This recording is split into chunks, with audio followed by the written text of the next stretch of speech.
हर महादेव दोस्तों, आपका एक बारी फिर से मेरे YouTube चैनल पर स्वागत है। दोस्तों, आज हम इस वीडियो में सुनेंगे गणेश चतुर्थी की व्रत कथा। तो आइए सुनते हैं गणेश चतुर्थी की व्रत कथा।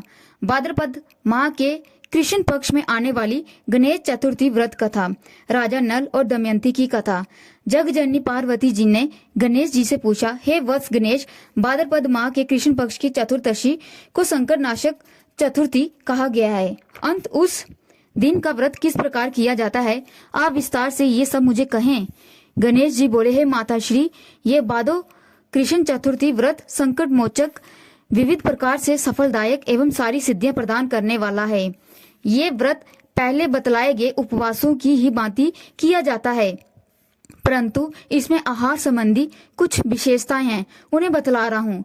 श्री कृष्ण भगवान ने कहा, हे धर्मराज, तब अपने पुत्र की बात से हर्षित हो पार्वती जी ने कहा, हे पुत्र, आहार एवं पूजन में क्या विशेषता है, उसे कहिए। गणेश जी बोले, हे माता श्री, गुरु द्वारा बतलाई गई विधि से इस दिन श्रद्धा भाव से पूजा अर्चना करनी चाहिए।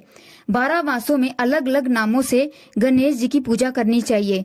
चैत्र मास में श्री विनायक की, वैशाख मास में एक दंत की, ज्येष्ठ मास में कृष्ण पिंग की, आषाढ़ मास में गजानन की, श्रवण मास में लंबोदर की, भाद्रपद मास में बालचंद्र की, कवार मास में हेरंब की, कार्तिक मास में बिकट महाराज की, पौष मास में बकरतुंड की, माघ मास में आखरुत की और फाल्गुन मास में विघ्नराज और गणादीप की। प्रत्येक माह में कृष्ण चतुर्थी को प्रातः नित्य कर्म से निवृत्त हो व्रत का संकल्प करें और रात्रि को पूजन और निमन कथा श्रवण करें। प्राचीन काल में एक यशस्वी एवं प्रतापी राजा नल हुए। वे उनकी रूपवती महारानी का नाम था दमयंती।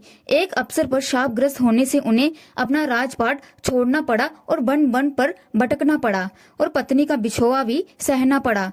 दमयंती ने ये गणेश चतुर्थी व्रत किया। जगजननी पार्वती जी ने पूछा कि हे पुत्र, दमयंती ने किस विधि से इस व्रत को किया और किस प्रकार व्रत के प्रभाव से 3 महीने के अंदर ही उन्हें अपने पति से मिलने का संयोग प्राप्त हुआ। इन सब बातों को आप बतलाइए। श्री कृष्ण ने युधिष्ठिर से कहा, हे धर्मराज, तब पार्वती के प्रश्न पर अतुल ज्ञान भंडार गणेश जी बोले, हे माता, वे कथा इस प्रकार है। एक बार राजा नल को घोर आपदाओं का सामना करना पड़ा। हाथी खाने से हाथी और घुड़साल से घोड़ों का अपहरण हो गया। डाकुओं ने राजकोष लूट लिया और अग्नि की ज्वालाओं में गिरकर उनका माल भस्मात हो गया। राज्य को नष्ट करने वाले मंत्री लोगों ने भी साथ छोड़ दिया।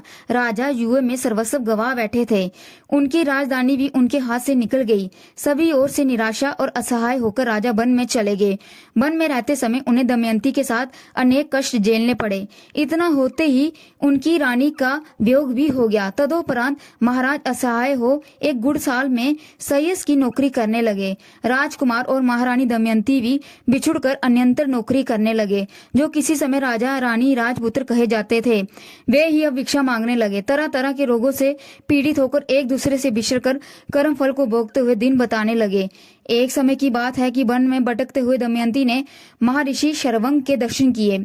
उसने उनके पैरों पर नतमस्तक हो हाथ जोड़कर पूछा कि हे महर्षि, मेरे अपने पति से कब मिलन होगा? किस उपाय से मुझे हाथी घोड़ों से युक्त जनी आबादी वाली नगरी मिलेगी? मेरा भाग्य कब बदलेगा? हे ऋषिराज, आप कृपा पूर्वक बताइए। श्री कृष्ण जी कहते हैं, श्री गणेश जी कहते हैं कि दमयंती का ये उत्तम प्रश्न सुनकर शरवंग मुनि ने कहा कि हे दमयंती, मैं तुम्हारे कल्याण की बात बता रहा हूँ, सुनो। इससे घोर संकट का नाश होता है। ये सब कामनाएं पूर्ण करने वाला एवं शुभदायक है।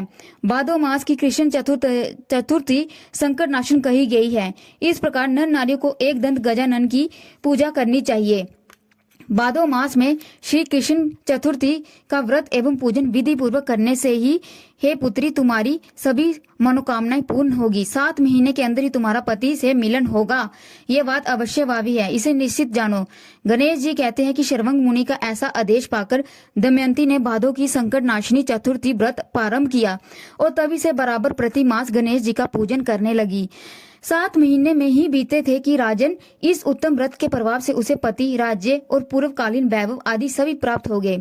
श्री कृष्ण भगवान ने कहा, हे कुंती पुत्र धर्मराज, हे महा आदिराज युधिष्ठिर, हे पृथ्वी सम्राट, आपको भी ये व्रत विधि अनुसार संपन्न करने से अवश्य ही अपना जुए में सारा हारा हुआ धन पुण्य मिल जाएगा। आपके शत्रु समाप्त हो जाएंगे। अथवा आपके मित्र बन जाएंगे। ये एक निश्चित तथ्य है। हे राजन, मैंने सभी व्रतों में उत्तम व्रत का वर्णन किया है।